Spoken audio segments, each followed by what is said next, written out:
बिहार में विधानसभा का चुनाव चल रहा है। चुनाव से महज 6 महीने पहले इसी ने राज्य में एसआईआर यानी स्पेशल डिवीजन इंटेंसिव कराने की घोषणा कर दी। इस आदेश के आने के साथ ही विपक्ष ने राज्य में हंगामा खड़ा कर दिया।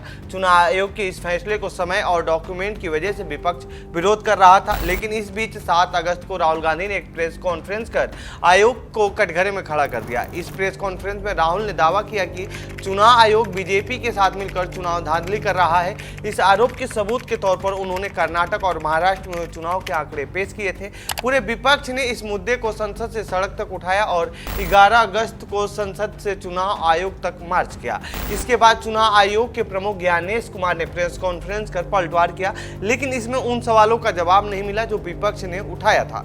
ऐसे में अब विपक्ष ज्ञानेश कुमार को उनके पद से हटाने पर चर्चा कर रहा है। तो आइए जानते हैं इस रिपोर्ट में कैसे हटाया जा सकता है चुनाव आयुक्त को। नमस्कार, मेरा नाम है प्रमोद और आप देख रहे हैं जनसत्ता।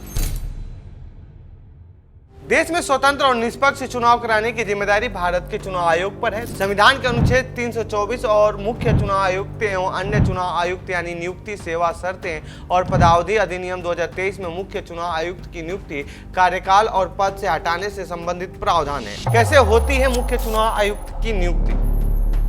मुख्य चुनाव आयुक्त और चुनाव आयुक्तों की नियुक्ति भारत के राष्ट्रपति द्वारा 3 सदस्यीय चयन समिति की सिफारिश पर की जाती है, जिसमें प्रधानमंत्री, विपक्ष के नेता यानी एलओपी और केंद्रीय मंत्रिमंडल का एक सदस्य शामिल होता है।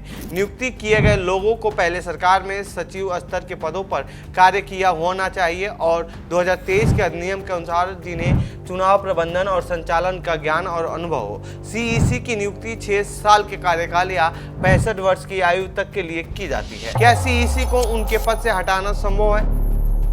संविधान के अनुच्छेद 324(5) में कहा गया है मुख्य चुनाव आयुक्त को केवल सर्वोच्च न्यायालय के न्यायाधीश के समान तरीके और समान आधारों पर पद से हटाया जा सकता है। यह व्यवस्था 2023 के अधिनियम की धारा 11(2) में भी पाई जा सकती है। अनुच्छेद में आगे कहा गया है कि किसी अन्य चुनाव आयुक्त या क्षेत्रीय आयुक्त को मुख्य चुनाव आयुक्त की सिफारिश के बिना पद से नहीं हटाया जाएगा। संविधान के अनुच्छेद 124(4) के अनुसार जिसमें सर्वोच्च न्यायालय के न्यायाधीश को हटाने की प्रक्रिया का उल्लेख है, उसमें कहा गया है कि चुनाव आयुक्त को केवल सिद्ध कदाचार या अक्षमता के आधार पर ही हटाया जा सकता है। कदाचार में कोई भी भ्रष्टाचार आचरण या पद का दुरुपयोग शामिल हो सकता है। अक्षमता में तात्पर्य उस स्थिति से है जहां अधिकारी अपने कर्तव्यों का पालन करने में असमर्थ रहते हैं। यदि राहुल गांधी ने जो आरोप चुनाव आयुक्त पर लगाए हैं अगर वो सच होते हैं तो उन पर ये कार्रवाई हो सकती है, क्योंकि ये आरोप कदाचार के अंदर आएगा और कदाचार के अंदर अगर चुनाव आयुक्त आ जाते हैं या फंसते हैं तो उन्हें हटाया जा सकता है। क्या है चुनाव आयोग को हटाने की प्रक्रिया? मुख्य चुनाव आयुक्त को हटाने की प्रक्रिया शुरू करने के लिए दोनों सदनों के सदस्यों को स्पष्ट रूप से दुर्व्यवहार या अक्षमता का आरोप लगाते हुए एक प्रस्ताव प्रस्तुत करना होगा। प्रस्ताव स्वीकार होने के बाद आरोप की वैधता की जांच की जाती है।